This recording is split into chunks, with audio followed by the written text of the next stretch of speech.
Hello, everyone. This is Celeste from Topaz Labs here today. We are going to be learning today from award-winning photographer and instructor Hazel Meredith. And I guess with that, I will be turning over to Hazel. Hazel, are you with us?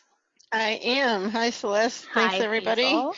All right, Hazel, I'm going to go ahead and toss it over to your screen. Let me Alrighty. know when you can see your screen up there. And the command, and you should All see the right. studio workflow. How's everybody doing? We're over 2,000 people, so this is really, really exciting, and the number's still climbing. Oh my gosh, So, we're hey, so excited everybody. for all of this. This is really cool. I'm so excited and honored to be the presenter who gets to walk you all through this new software, because I've been having a lot of fun with it, working with Topaz on the beta side and answering questions and having some phone calls, and it's been a lot of fun. So hopefully we're going to get you all rolling. I'm going to walk through this and do some projects at the same time, so you see how all of these functions work, as well as talking about them. So I'm going to close this screen. When you first open the product, this will be the walkthrough. So there are a couple things here that give you some tips as to some of the new features. And you can open this at any time by going up under the help menu. And that is the in the product tour. And that would bring this screen back up. So we're going to be talking about all of this good stuff. So we're going to start with the obvious. How do we get an image into Studio 2? There's like 3 places you can do this. So you can either click this open button right here. You can go File, Open Image or Product from the top menu. Or because I have 2 different monitors that I'm working on, I have side-by-side monitors, I can actually grab my image and I'm going to click over there and I'm dragging it right over this workspace. And that's really quick and easy way if you have that luxury. Otherwise, just click that open button and go to your image and open it up. So that part is pretty similar to the original Studio. So what we want to do from here, oh, and the other thing is too, you can open RAW files or TIFF files or JPEG files into Studio 2. You cannot, however, open the TSP Studio 1 files because they are a different format. So if you have a TSP file and that's the only way you have it saved, you can reopen Studio 1 because when you installed Studio 2, the Studio 1 did not go away. There's still 2 separate applications. Take it back into Studio 1 and save it as a TIFF or a JPEG, and then you can bring it in here if you want to do some other stuff. So we're going to start doing some navigating here and show you how to move around your image. First, I'm going to show you a couple ways you can do some comparison views. So up here under this View button, you can view a single image, which is how I have it set right now. Once you start editing, sometimes you want to see that kind of before and after on the same screen. So you can do a split horizontal, and this is where you would drag this little bar back and forth. Obviously, it's the same right now because I haven't done anything yet. You can also split it vertical if you wish. So if you wanted to compare it that way. You can also see both images side by side, either horizontally or vertically. So you can also compare it that way. So those are just a couple of options for you there. And then if you wanted to zoom in on an image, I just use the scroll wheel on my mouse and you can zoom in. And once you get zoomed in, you'll see that hand tool up here. You don't have to hold down a space bar to move around and get that hand tool. You can just start clicking and moving around your image. And then you can either scroll back or just click on the fit button and that will fit it back in the workspace for you. If you really want to zoom in to 100%, you can do that. And you can see there's some noise in this image, and I'm going to show you how we get rid of that in a second. So you can also do it that way. So I'm going to go back to fit my page here. And we're going to start working on this image. So we have our right-hand panel, which is called the Effect Layers panel. To add a filter to your image, you'll click on the add filter, and these are now broken down, and these are what used to be called adjustments in Studio One. They're broken down into 3 sections: our essential filters, creative filters, and stylistic filters. You can see I have several blue hearts here, and I've tagged the ones that I use most often. So if I don't want to scan through the whole list, I can just click on favorite, and it will just show the ones that I've favorited. And then you just click on effects to go back to the full list. The other cool thing here that we changed recently is each section is in alphabetical order, and it stays that way when you go to the favorites. They also stay alphabetical, so that makes it a little bit easier to find the ones that you want. So we're going to click back over here, and I'm going to start with this image. I'm going to start with AI Clear. Yes, we kept AI Clear in Studio 2. Yay! It's my absolute all-time favorite thing that Topaz has ever developed. I think it's the most amazing thing in the world. So I'm going to click on my AI Clear, and it's going to, you'll see the blue toolbar start processing. And it is now done. So I'm going to zoom in for a second. And there's a couple of ways, like I said, besides the split screen, that you can see the before and after. So if I just click anywhere in this image, you'll see up at the top of this screen it says original. That's showing my original shot. And then when I let go of the mouse button, that's the after. So look at all of that noise I had in the sky here is gone. I love AI Clear because it's smart enough to know what to get rid of noise in and what not to. So it's gotten rid of the noise here, and then it's added some clarity and detail to my subject. So if I click over here, you can see right where the cursor is, was, okay, it's pretty sharp, but once you add the AI Clear, now I've got some nice sharp boards in the lighthouse, nice detail over here in the stonework. And down here in the rocks, I have my before, and here's the after. And it really makes all that detail pop. So again, my favorite tool. And that's the first thing I do to every image. I have done some editing on this image because it's an older image, but you can see how much better AI Clear made it look than it even did from before.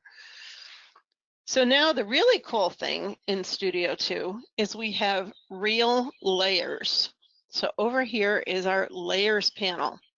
So here is my original image that I brought in, and here is my AI Clear that I just applied. Now I'm going to add what used to be called presets that are now called looks. So under our Add Look tab, it will open up some of these various presets that we used to have. And instead of them being grouped by product like they were, they are actually now by styles. So we have abstracts, artistic, bold, bright, etc. And you also can have favorites. You can favorite some.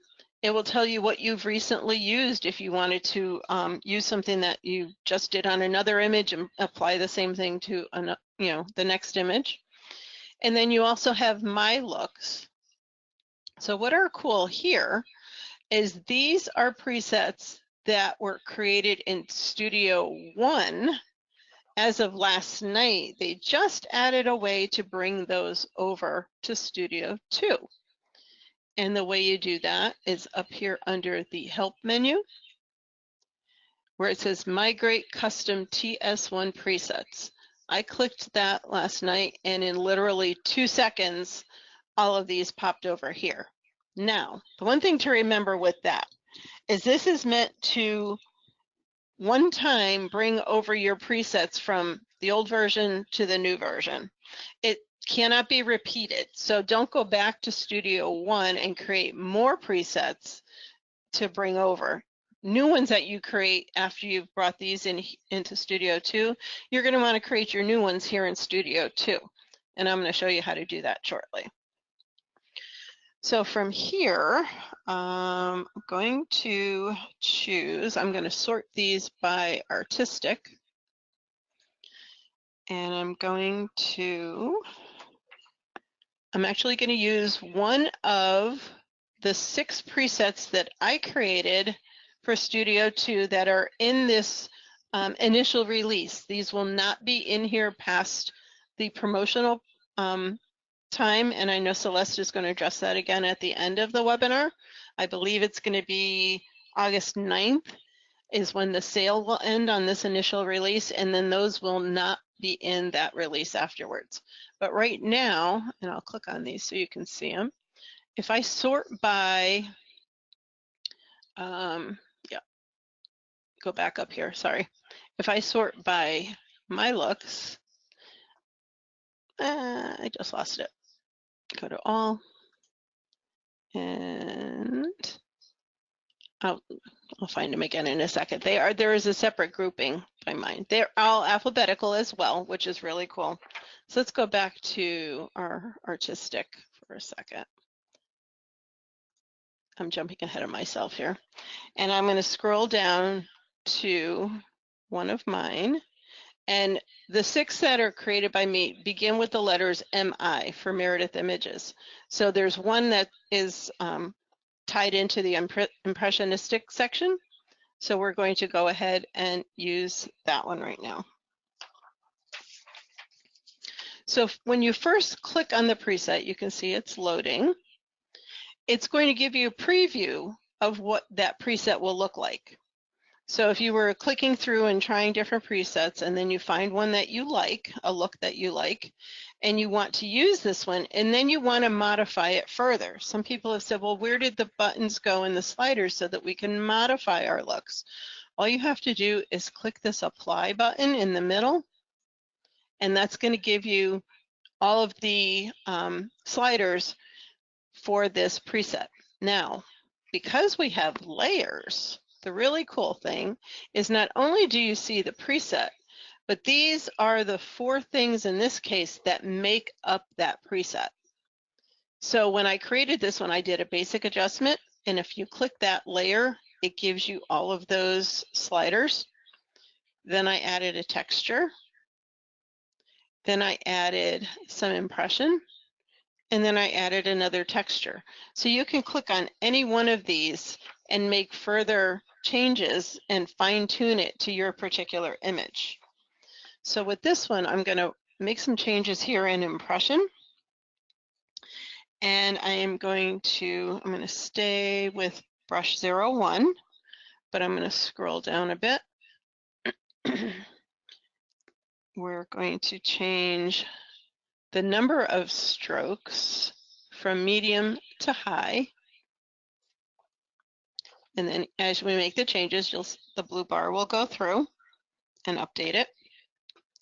Our brush size, I'm going to make just a little bit bigger. And the paint volume is how much paint this is laying down on the actual canvas. I upped that just a minuscule amount. And then I came down, and we're going to go under the lighting section of impression.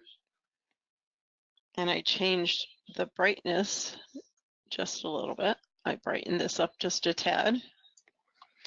And then down under our texture section, I decided I wanted this to look like it was painted on real canvas. So I used Canvas 2, and I'm going to bring the texture strength up to about 50%. So you can see that there's some texture now to that as well. So now that we have these adjustments made, oh, another thing too, see this little X here? That doesn't mean it's going to cancel this preset or adjustment. When you click that X, all it does is close up that slider area so that you can see the full panel again. So you just click on the layer to open it, and then click on this little X to close it back down. So it just keeps things kind of neat as you work along. So once we've made some adjustments like we did here, if you wanted to and you really like this version of this preset, you could now save this as a new preset, a new custom preset for yourself.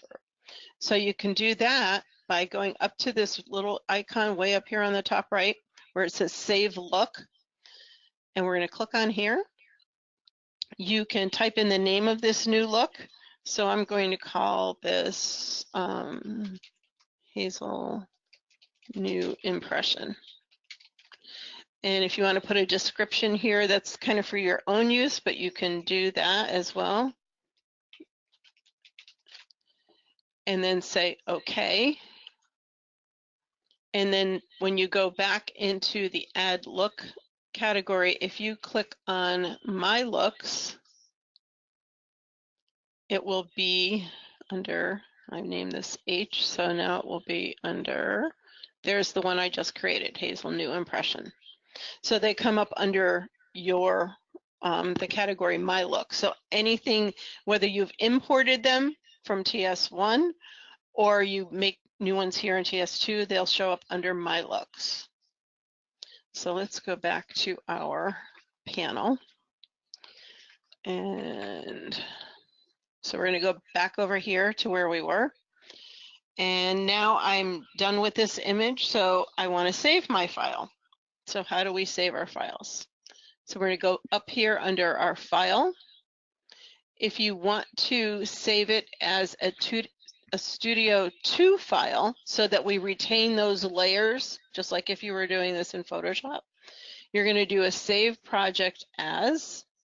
You're going to go to the folder that you want to save this in. I'm just going to leave it on my desktop for now. And then we can name it whatever you want to name this. I'll put Portland Headlight Impression. And you'll see it defaults to the project files TS2 format. And I'm going to click Save. And now it's saved over, I can see it on my other screen, it's now a TS2 file. Now, if I also wanted to save it as a TIFF or a JPEG, those will not retain all of these adjustments and layers that we just did. But if you wanted to save it as a JPEG, you want to post it on Facebook or social media, instead of saving, we're going to do an export. So File Export. And then you have the option of saving it as a JPEG or a TIFF or a PNG. I usually do TIFFs. Again, you can save it. You can tell it what folder you want it to go to. It will default back to the folder that it just came out of. So you can just select that folder. You can choose the compression and the bit depth if you wish to change them. sRGB is my preferred format. You do have others in here as well. And then you would just say export. And now it will save that file wherever you told it to go in your computer. Alrighty, so I'm going to close this for a second and I'm going to bring back in the TS2 file that we just saved. I'm going to click over here and I'm just going to click and I'm dragging this back over. And there's the file that we just created. So I can close that and you can see all of our layers are still here. That is very huge to me in working in Studio, because now if I don't want to use Photoshop at all, I don't have to worry about working back and forth like I used to keep my layers and keep things separate on layers, because I'm very big on having things on layers. The other cool thing that you can do now is you can drag layers around. And I'm going to show you that more when I get a couple of other things into a file, but you can also change the order of things, which when you work with textures a lot like I do is important, because sometimes it looks better with different textures on top of each other. So we'll get to that again in a second. All right, so let's close this one. Actually, let's add another preset to this one. So the cool thing is, if you remember in Studio One, if we wanted to use more than one preset or look, we had to hit that apply button that used to be at the bottom, and then we could add our second preset. Otherwise, the second one would override that first one. Now, because we have layers, we can actually stack our presets, and then they will all stay in the various layers when we save it. So let's go ahead and add a new look. And I'm going to choose, let's click all. The one that I chose is called Breaking Waves. This one. And then it's going to add that. And again, for me to make changes, I can go ahead and apply and open it up. So now I can see that here's my Impressionist one. And if you hit that little arrow, that will just close that layer stack that's under that preset. Same thing here. If I didn't want to see that, I just wanted to see, here's my original, my first preset, and my second preset or look. Got to get out of the habit of calling them presets, I guess. So I'm going to open this one back up, and you can see these are the items that make up Breaking Waves. So for this one, I'm going to leave that preset as is. Now I want to add another texture on top of all of this. So I'm really going to give this image some textures. So instead of going to a look, now I'm going to go back to add filter. And I'm going to click my favorites because I know texture is there, because of course I use that all the time. And again, just like we did before, we have groups, so we can group them by textures or borders. And then you still have the categories. The ones that I contributed to the program are still here under Meredith Images. So I'm going to choose that group. And I have been told, and I'm excited about this too, the way that like an AI remix, when you hover over it, it tells you the name of the look in AI remix. They're going to be adding that down the road to textures. So it will actually give you the name of the texture. So I won't have to sit here and write down which row it was in for the one that I want to use. So that's very exciting and coming down the road. All right, so I'm going to go to 1, 2, 3. I want to use 12th row left. And I'm going to change my blending mode to multiply. And I'm going to change the opacity down to about 20%. So again, I've written these numbers down when I created these projects previously so that I have these numbers. Normally you would just slide the slider till you know it looks good. And again, I also try a couple of different blending modes before I decide on the one that I like for that texture. So this would be my new version of this project. So now if we wanted to close this up, say I wanted to put the texture under that last preset. And you can drag these layers around, and all you do is where these little dots are on the left, when you get the hand tool, click, hold, and drag it down. So now Breaking Waves is on top of my texture.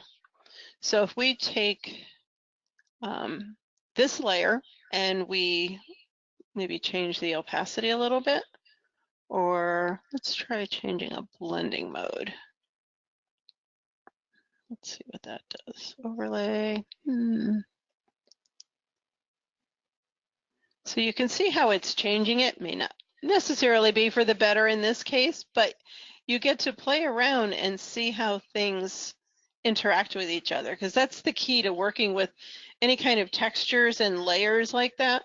It's all depends on the blending modes and the opacities of how one layer interacts with the layer beneath it. So we're back to doing just like we do in Photoshop, and you can change all of these things around. So you can get a different look by just reordering your layers. So I think that's a really cool feature as well. So again, you could also now do another save as and save this as a project, or save it, export it as a JPEG or TIFF. Alrighty, so a couple other notes that I was going to point out. I have some things written down here for you. So when you create a new look, previously you had the option of making that look public. At this point in time, the looks are only for your use in your, when you go in here, it'll be under your My Looks. So they're only for your own use. They are looking at, just because of the way the programs work is a little bit different. And the other thing with all of the public ones, sometimes you may have noticed it takes a really long time for all those presets to load. They're going to come up with some kind of community forum where we'll be able to share looks with each other if you wish to do that. So that's something coming down the road to watch for. And they're also going to be adding a search function up here so that you can look for a look or a preset by its name. So that's coming in the, and that's in the priority updates. That will be coming soon. Yeah, and Hazel, I was going to let everyone know as well because we're getting a lot of questions about it. There are a lot of questions about what is and is not in here. We're going to cover the roadmap in brief at the end of the webinar as well, just to let you guys know what's coming up on the table.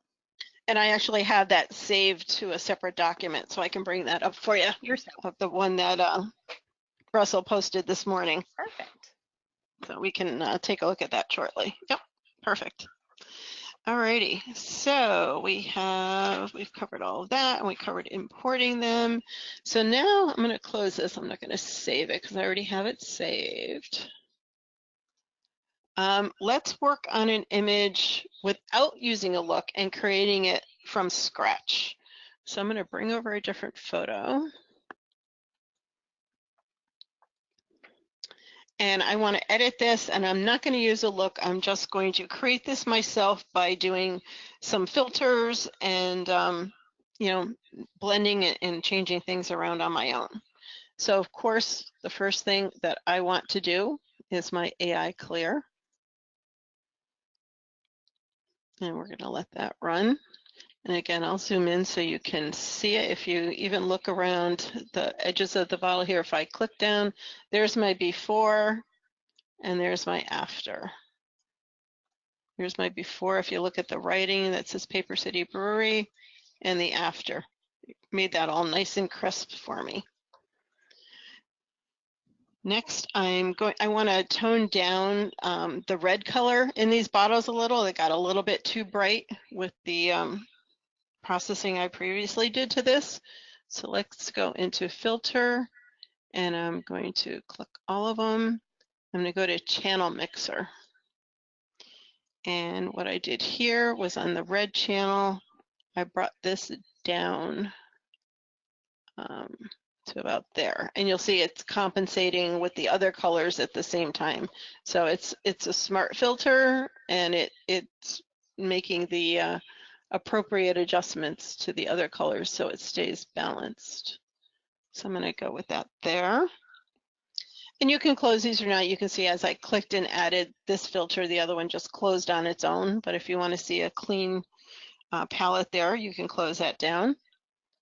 So we're going to add filter and add a texture. I'm going to go to my grouping, and I'm going to use this one. I'm going to change my blending mode to darken and lower my opacity. Actually, I'm going to up the opacity to about 57 on this one.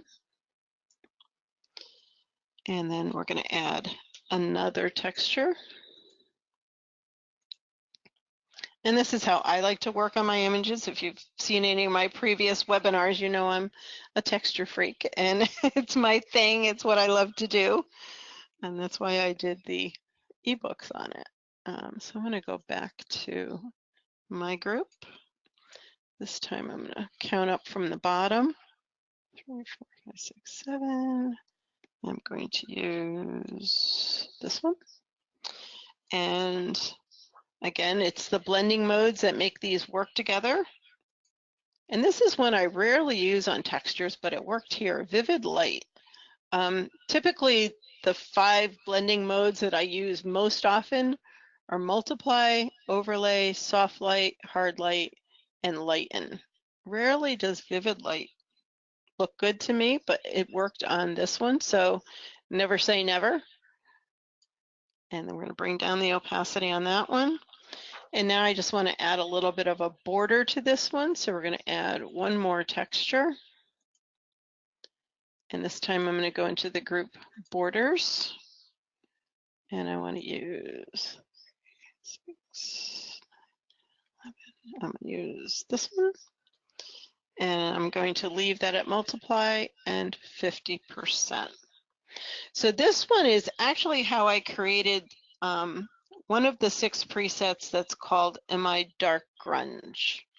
So to then save that again, I just came up to Save Look, name it, and save it. And of course, because I created it, it's already in mine. If I go into my looks, it's in my group here. So let's go down to the MI ones. And here are some of them here. So it will be in there, and that is one that you can use. So again, if you want to save it, then you'll go your file, either save project or export it if you want a TIFF or a JPEG. So let's close this guy up. Got about 10-15 minutes left for me, and then we'll get to some questions. So I'm going to show you one more. Then I'm going to add a look, and this is one of the looks that I created as well. I'm going to go to MI. Let's go to all. Actually, if I go to favorites, I think I have them saved for you there. There we go. I'm going to use the MI Dark Grunge, but then I'm going to want to modify this because it's a little too heavy on this image. This is the one I just created from the previous image, from the bottles, but it looks good on that image. But then again, you know, here it's a little too dark. So you can always modify. So here's all of the items that make up that preset that we just created. So in here, the second texture, I'm going to change from that vivid light to overlay. And then if you wanted to, you could even reduce it more by changing the opacity just a teeny bit. So we can lessen that effect. Another way to modify it, if we wanted to click on the name of that look, we can lower the opacity of the entire look. So this is lowering the opacity of all of the layers included in that. So you can also just lessen that entire effect, and you can also change the blending mode if you wanted. So now it's just lessen that effect. It's giving it some texture without being quite so overpowering. And if you wanted to, again, you could resave that as a new look for yourself if you wanted to. Now I want to show you one that we can do some masking with. People have asked about masking. All right, so I am going to bring in some tulips. And I'm going to add a look. I'm going to go to all. And this was, I'm so glad these are in alphabetical order. It makes it much easier to find things. I know low fidelity is the one that I'm going to want.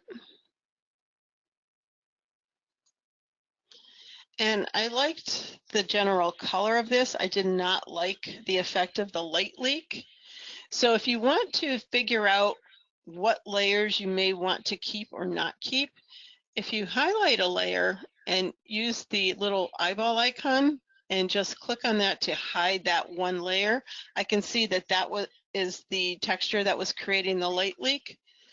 So you can either leave it turned off, or if you turn it back on and hit the little trash can, it will delete that particular layer. I want to click on this first texture, and I'm going to lower the opacity of this one down to about there. And I'm going to add a filter. I'm going to click on impression. And I actually liked it just the way it looked. I didn't end up changing anything. I just liked the soft swirls and the nice soft look it gave the tulips. And then I'm going to add one more filter, and I'm going to add a border. So we're going to add a texture and go into our borders. And I'm going to use this one, which is one of my favorites. Leave it at multiply, and I'm going to up the percentage just a little. Now, say we like that look, but as an example, I don't want the texture on the flowers, the impression part of it. I can click back on this impression layer, and instead of clicking the icon like we used to open up the mask, it's got the little traditional add a layer mask icon. So we're going to just click on that. And there's 6 different ways that you can create your mask. Again, we always start as white. We're going to click on the brush, and you're going to work with black, and this is going to totally get rid of it. Now I could sit here and paint that whole area, but while I was playing around in here earlier, I found out that if I click on color, it got rid of it. It created the mask for me. It got rid of all of the texture off anything that held color. So that since the background was mostly whites and grays, it left the texture there, but got rid of it on all of the flowers and the towel and stuff. And not quite all of it on here, so we could go back to our brush. And the other cool thing that I found today is we don't have to go over here to the radius size to change size of our brush. The bracket keys work. So we can change our brush size by using the right and left bracket keys, which are next to the letter P on your keyboard. So I can make the brush bigger with the right hand bracket. And then I could go in and finish, if I wanted to fully take that texture off of the container, we can finish cleaning that up, and I could go over the red cloth as well. I could bring down the softness some to make it harder so I don't get as much of a spill. So the lower the number, the harder the brush, the higher the number, the softer the brush. And we can make that a little bit smaller. And we could click in there and kind of get rid of the rest of that as well. And there we go. So I could finish, fully masking if I really wanted to make sure there were no texture there. So that's how you do a layer mask. And right at this point in time, we don't have a function to copy the mask and then paste it to a different layer, but that is coming also on the priority list. And so we'll be going over that in just a second. All right, so we're almost to the Q&A time. So let's see what else I can do here that will get us through a few more minutes, and then we'll start answering some questions for you. I have a few projects. I probably won't get to all of them. They are all in the notes I have for sale for the webinar as well. I know Celeste will mention that again at the end and give you some links to that as well. So let's bring over, I want to show you this rose because this one's really pretty.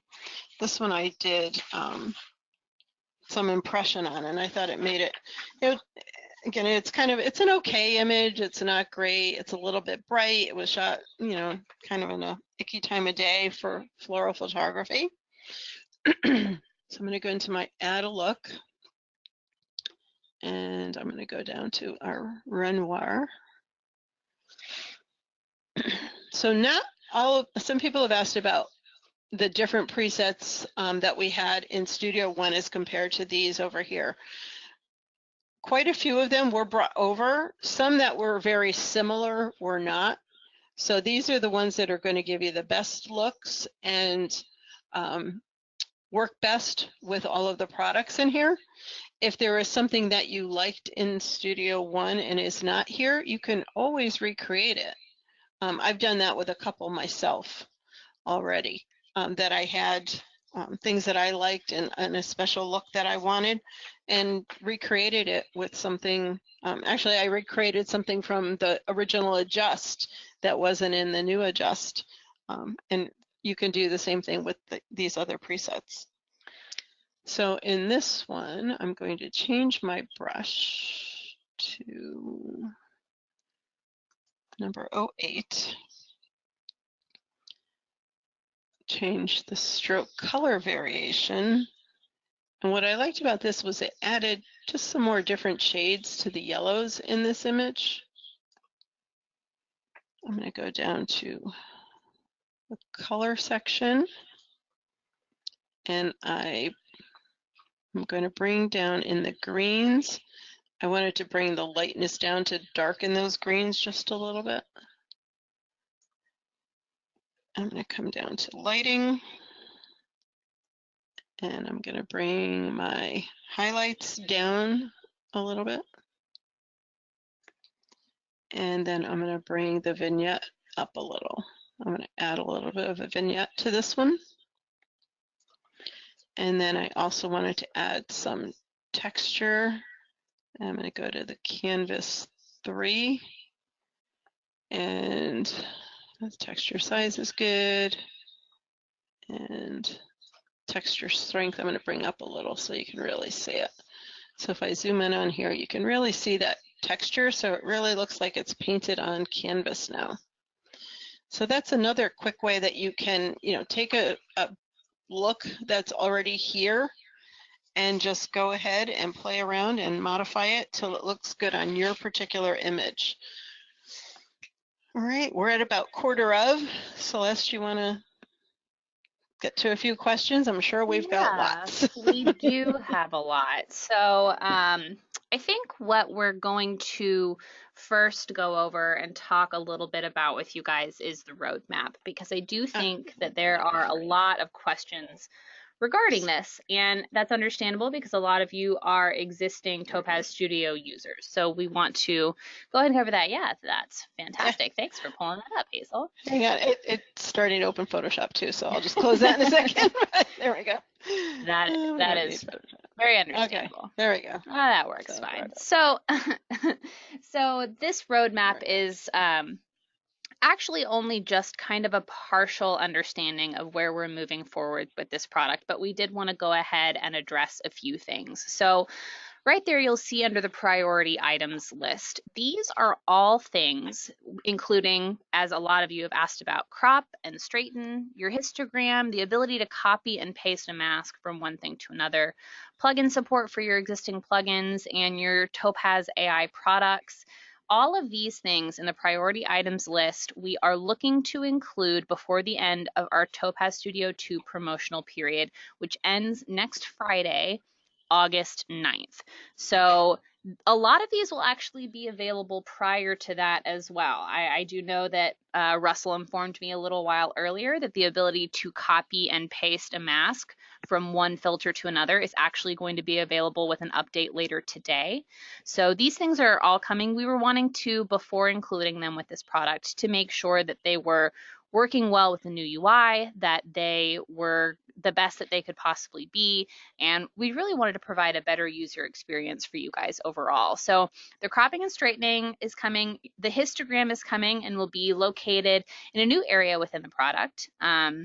You'll also be able to search your presets, or looks as they are now called, by name with a search function.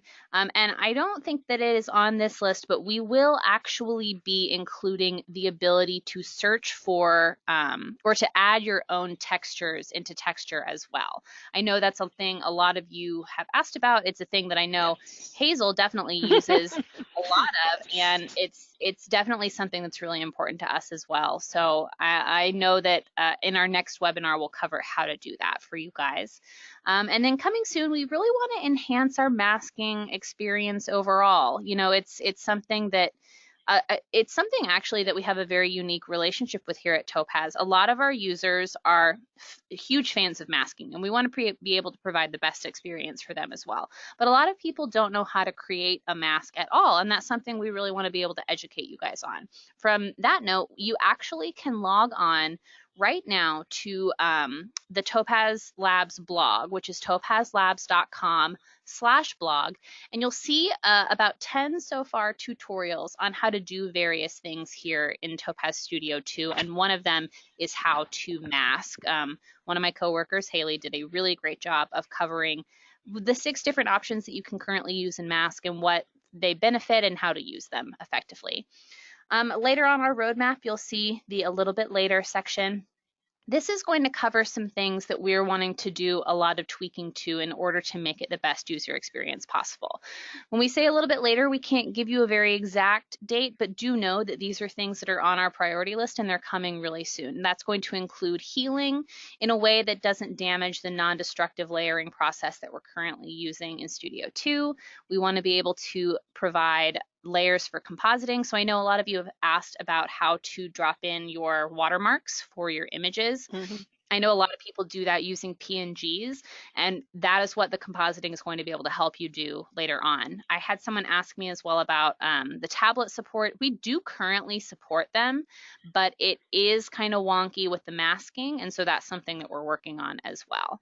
And then we're going to be doing a few other things as well. And I know Hazel touched on several of those during this process today. I just saw someone ask, can this roadmap be downloaded from the Facebook group? I don't know that it can be downloaded from the Facebook group, but you can copy and paste this roadmap. It's actually going to be up within the next few days on our blog as well. So you guys have an up-to-date kind of where we're at, where we're going, what we're thinking for the future of this product.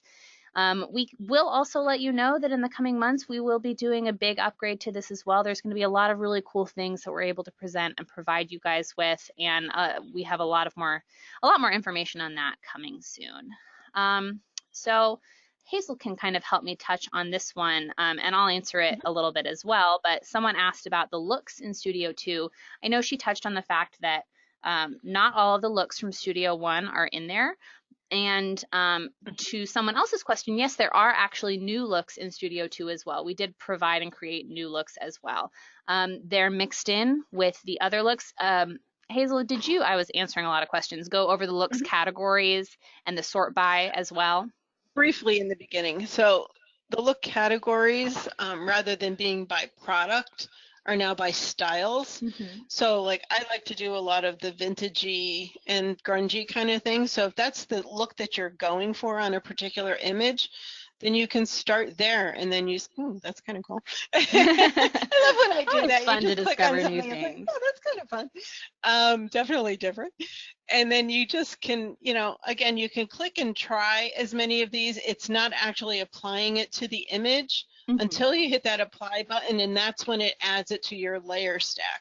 Yeah, and that's when you'll be able to see everything that exists within that look as well. The other thing that you can do, if you know that you want a particular style and you know that you want it to have texture, for instance, that sort by drop-down menu under the looks category, since she is in the grunge one, if you search by texture, it will search explicitly within the grunge category right now. If you are in the all looks category, it will show you all of them within every category. So you can kind of help refine what you're looking for in that process. If you love impression and know that you want something more earthy looking, it works that way.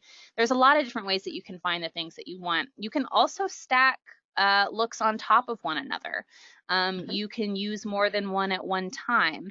I do want to let everyone know, since this has been a small source of confusion, if you save a look and it has an existing look inside of it, everything that was included in that look, say that look included impression and texture effects, will be in your saved look.